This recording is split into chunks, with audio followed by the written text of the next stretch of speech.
係，大家好，今日我就係分享一個 AI 嘅 tools 啦，就係叫 HK Chat 講話通。呢個就係我哋香港本地研發嘅一個 AI chatbot 啦，或者 tools 啦。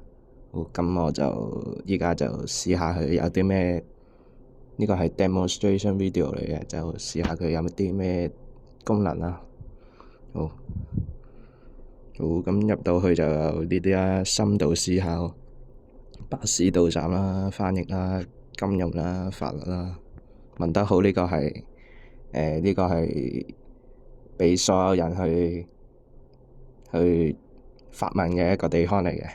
咁右上角係一個積分啦，積分就係你登入就係積分噶啦，跟住用下佢哋啲功能啦，例如巴士啊呢啲啊，就有積分啦。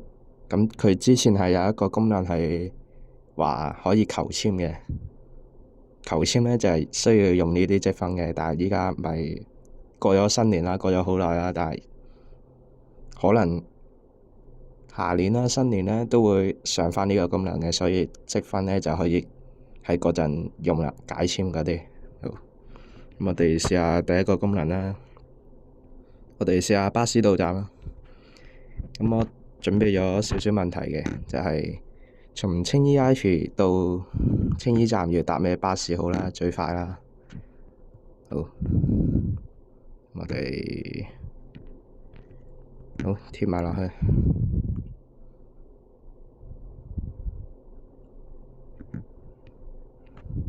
貼多一次，貼多一次，唔緊要，佢可能撈唔到。好啦，佢哋咁呢度就畀咗啲路線規劃我啦，可以搭49M啦，由我哋嘅青衣 Ivy 去到行到去青富苑，搭49M去青衣站啦，跟住再行啦。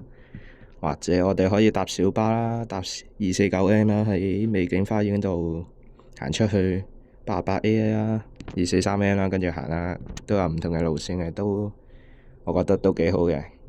至少我哋喺唔識路嘅情況下，都可以問呢個 AI 啦，講話通去問下路啊，係啦，有唔同嘅路線，7個路線咁樣。好，跟住我哋就揀下第二個啦，翻譯。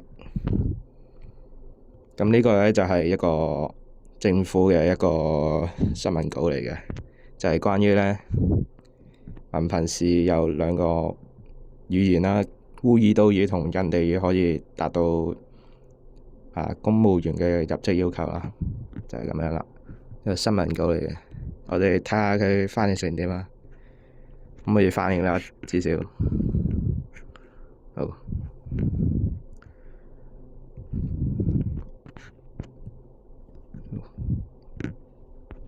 咁佢翻譯都有好多功能嘅，例如啦英文啦，我哋廣東話啦、日文啦、韓文啦、法文啦、菲律賓文呢6種語言都得嘅。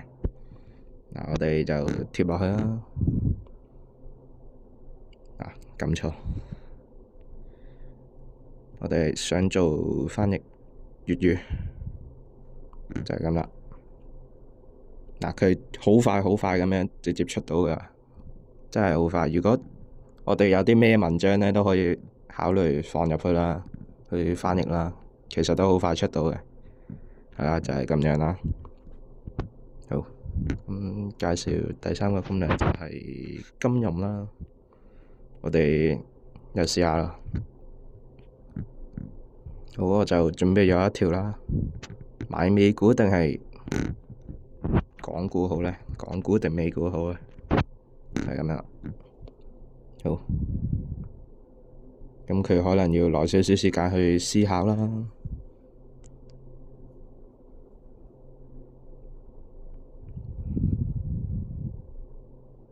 係啦，呢個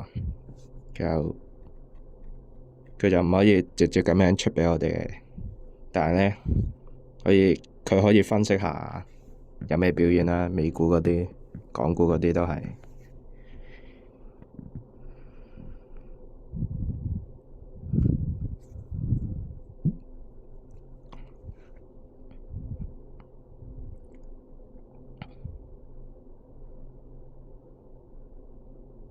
係啦，要少少時間啦，先可以咩啦，分析好。好啦，佢有個總結啦，佢都係要大家去分析下啦，根據佢嘅資訊去分析啦，就係咁樣啦。好，跟住仲有一個功能嘅就係法律啦。好，呢度我都準備咗一條問題，就係點解夜晚11點之後唔畀喺屋企唱歌咧？呢個咧係點解？好啦，就係問佢啦。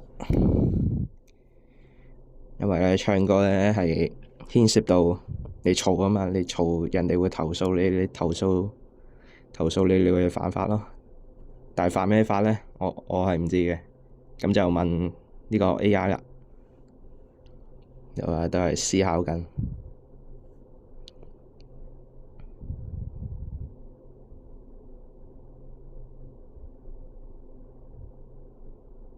佢話佢揾到啲資料啦，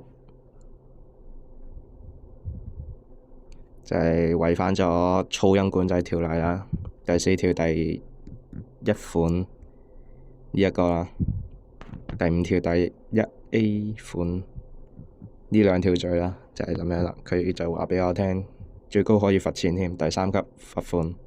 好，就係咁樣啦。嗱，我哋就試咗巴士到站翻譯金融同埋法律嘅呢個功能啦。咁其他都係就係咁多啦。呢款呢就係咁多功能啦。呢個就係我嘅 demonstration 嘅內容。多謝。